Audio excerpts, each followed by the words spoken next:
Well, KwaZulu-Natal's playgrounds are eerily quiet following the closure of beaches, but Police Minister Bheki Cele is still out in Durban today. He's monitoring level 3 lockdown compliance. He'll also be judging whether the province's festive season safety plans are working. He's currently addressing the media. Let's take a listen. Divisional commissioners that are here, Mkwanazi, the deputy head of the Hawks, Mama Musigeti, bayakhala abantu batholo kwafika wena kuma Hawks no trouble.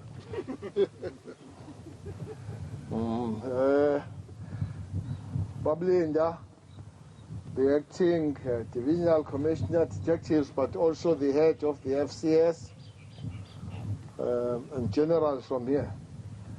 Ngiyezwa bayakhala batholo kwafika wena no trouble kodwa ngakawuboni mina. Ngifuna trouble mina. I just want trouble. And those that are causing trouble must get trouble. Mapoisa, good morning. Good morning, Mapoisa. Mapoisa, good morning. Morning, Mapoisa. Trouble break. That's fine. That's okay. But Masimula, you put your 7 legs of why you are here. This plan, Operation Tight Grip, was launched October in Putatichaba. We had planned to prevent and combat criminal activities. Fortunately, as a member of the South African Police, your job is not in the description and prescribed by your minister or by even the president. Your job is prescribed in the Constitution of the Republic of South Africa. If you go to Section 205, Sub 3, that tells you what to do as a member of this august organization. Yours is to prevent, is to combat, is to investigate, is to make sure that all inhabitants of the land are safe, and make sure that you uphold the law, but most importantly, you enforce the law. That's what the Constitution says. It doesn't say you romance the law. It says you enforce the law. Now, enforcing, enforcing means enforcing. You enforce the law as you instructed by the Constitution. So, whoever asks me or asks whoever why police enforce the law, you read your 205 of the Constitution, Sub 3, and ask the people who developed this Constitution, what did they mean by enforcing the law? Our job as the South African Police Service is not to create and develop the law, is to enforce it. So yesterday somebody asked me, what are we going to do with brutality of the police? Now, it's not part of you, it's not in the Constitution to be brutal.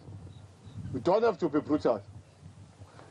So, but again, it's not on the Constitution to let criminals go. It's not on the Constitution that when the criminals say, it's not in the Constitution. We must understand that we police under the constitutional dispensation in the Republic of South Africa. We police on the tradition of the human rights. That's why there are things that are developed that you continue to work under to make sure that you enforce the law. You must remember that your job is to prevent, to combat, and serve. You'll have to serve. So for you to serve, it's because you are protecting South Africans. General South Africans need to be protected by you. But also you are serving under the human rights tradition. And you are humans as the South African police. So those rights of human beings, they also imply job that you're supposed to do when you see a member of South African community, a citizen, that is under threat, you will have to protect that person. And Section 49 of Criminal Procedure Act instructs you to defend and protect that person. But it doesn't end there. It also instructs you to defend yourself. It continues to say if your life is under threat, you can use a deadly force. It's not me saying, that's a word used in the law. We do this with sympathy. We do this with empathy. We do this with an understanding that South Africans must be safe, but members of the service must be also safe. So it's important to understand that. Masimola talks about one issue that we have to deal with very strongly and decisively.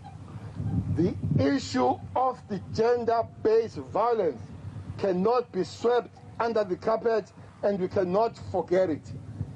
It is one thing that is on the top of the agenda, the top of the menu of the South African police. As you all know, that was declared by the president as a second pandemic.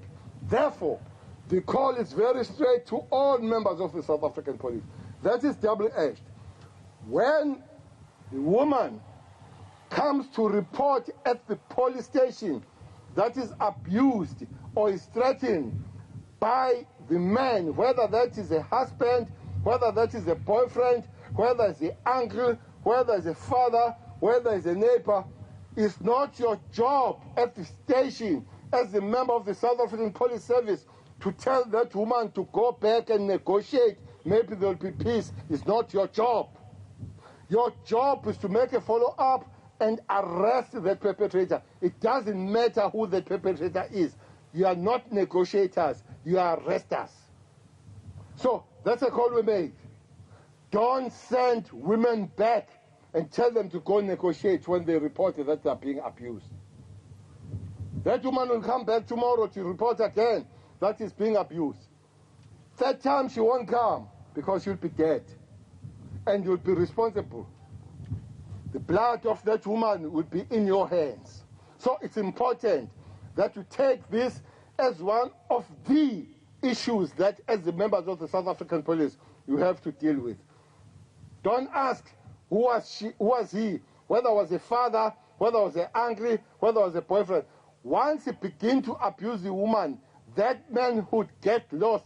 That's an animal. That's a dog. That's a donkey. So we're not negotiating with donkeys here. Your job is to protect these women. Secondly, don't be funny with women when they come to report. And nibuzela ukuthi ubugqoke kanje lesi skirt besifishane kanjena yini. Not your job how short the skirt is. They're not a fashion advisor. They're not. Women have right to be free. They are fully fledged human beings. They don't need any special permission from men to live the life they want to live. So don't do that. Yours is to protect and serve extra with women, children, vulnerable, elderly. Put an extra effort on that one. I have made this call with the National Commissioner. I'm making the call with the Deputy National Commissioner. Any member of the South African Police that does not take serious the question of the abuse of women, you do not belong to this organization. You must be expeditiously taken out of this organization. This organization is there to protect and serve, especially women, children, and elderly.